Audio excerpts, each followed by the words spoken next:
Olá, boa noite, bem-vindo ao Aprovação Virtual.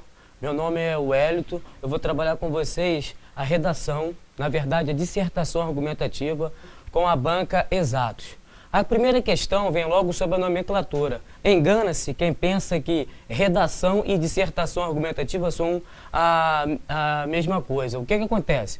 Toda dissertação argumentativa é uma redação, mas não necessariamente uma redação vai ser uma dissertação argumentativa. Por quê? Redação é qualquer texto. Escrever ou produzir um texto é uma redação, mas não necessariamente é uma dissertação argumentativa. Então, com o passar do curso, nós vamos ver com nitidez qual é a distinção entre dissertação argumentativa e redação. Não basta fazer uma redação, mas sim uma dissertação argumentativa. De que forma? Você tem que dissertar, ou seja, falar sobre o assunto, no entanto, empregando argumentos. Muitos candidatos erram de antemão porque falam sobre o tema, desenvolvem o tema, no entanto, não argumentam, não empregam um ponto de vista. Então aqui seguem as orientações para a confecção da redação. Quanto à estrutura, você pode se valer de duas estratégias. Ou você vai produzir 5 parágrafos com 3 argumentos, ou você vai produzir 4, quando você empregar só 2 argumentos. Então, vejamos o que a nossa estrutura reza. Produza 4 parágrafos, cada um de 5 a 6 linhas. Ou, se você fizer 5 parágrafos, em cada um deles deve haver de 4 a 6 linhas. O que acontece? No nosso edital, a Exatos não estipulou que linha cheia é aquela que ultrapassa a metade. Muitos candidatos questionam esse tópico.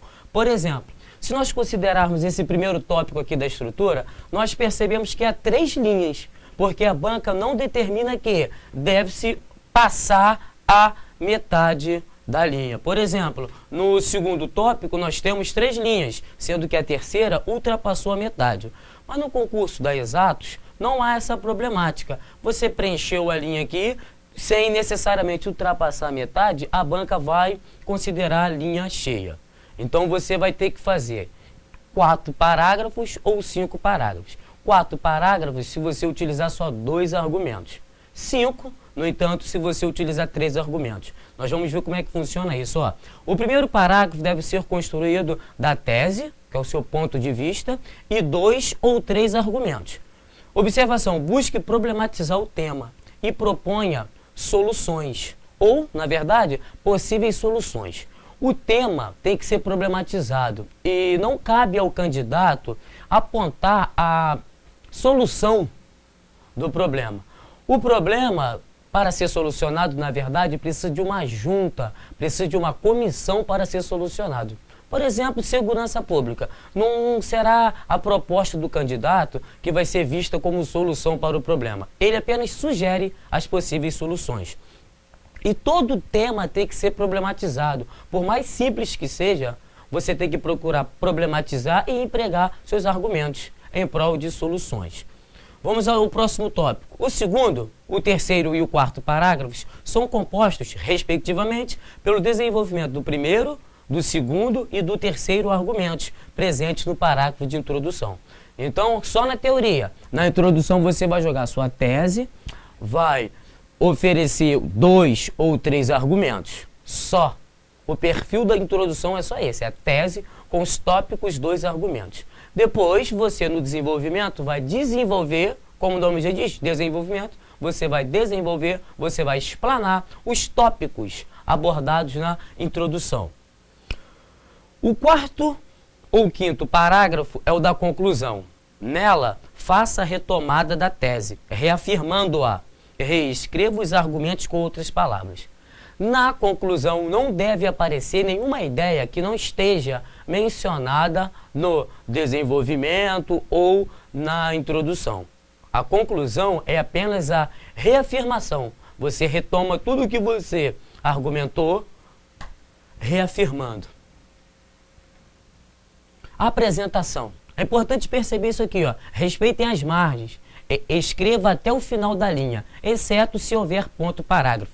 Candidato, observe que esse texto aqui foi formatado de uma forma a ficar justificado, ou seja, toda a linha é preenchida. O candidato não pode vir escrevendo, aí na primeira linha parou, Ah, fica difícil fazer a translineação aqui.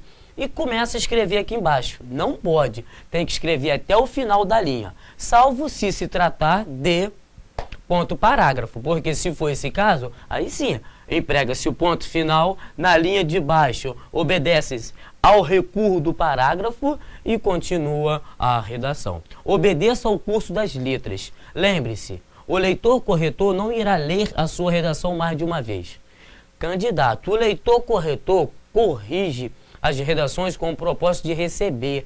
Os professores contratados ganham por redações corrigidas. Então ele tem o propósito de corrigir por dia o maior número de redações possíveis. Então você tem que se esforçar para produzir uma letra legível, a qual facilite a leitura. O leitor corretor tem o propósito de reprovar. Ele não vai fazer parte de uma banca para aprovar.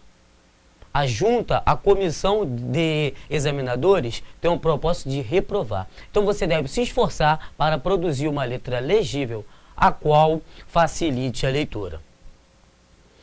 Não pode haver rasura. É importante destacar que deve-se escrever com muita atenção para que não haja rasura. Todo escritor profissional, por exemplo, dispõe de um revisor. Ele escreve e envia para a revisão. O revisor é que se encarrega de fazer as correções gramaticais para que não haja rasura, não haja problema quanto à gramática. Sendo que o candidato, no dia do exame, ele não dispõe de um revisor. Ele, na verdade, desempenha os dois papéis. Ele tem que fazer a redação no seu rascunho, ler e, na hora de passar ali, prestar muita atenção. Temos vários exemplos de candidatos que, quando fazem o rascunho, não erram. No entanto, quando eles vão passar a limpo, erram. Muito bem, vamos ao próximo tópico. Qualidades do parágrafo. Observação, todas as qualidades são imprescindíveis e não apresentam hierarquia entre si. O que você deve ter em mente? Quando você faz o parágrafo, ou seja, vem com recuo, letra maiúscula e o ponto parágrafo.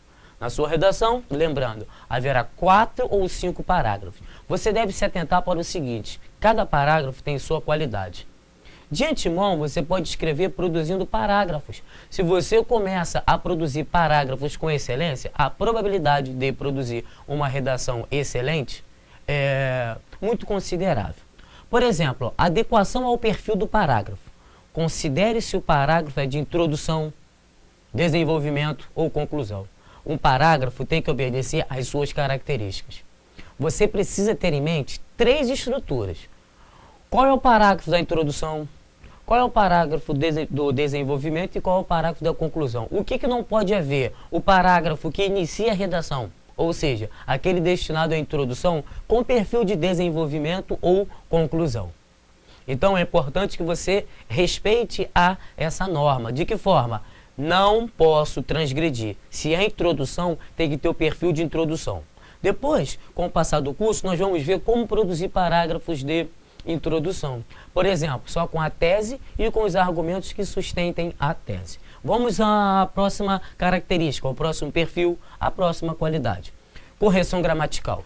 Tudo que envolva os aspectos gramaticais. Por exemplo, ortografia, concordância verbal e nominal, colocação pronominal e etc. É importante que haja link entre aula de gramática e aula de redação, aula de dissertação argumentativa. Não existe uma dissertação argumentativa sem a obediência aos aspectos gramaticais.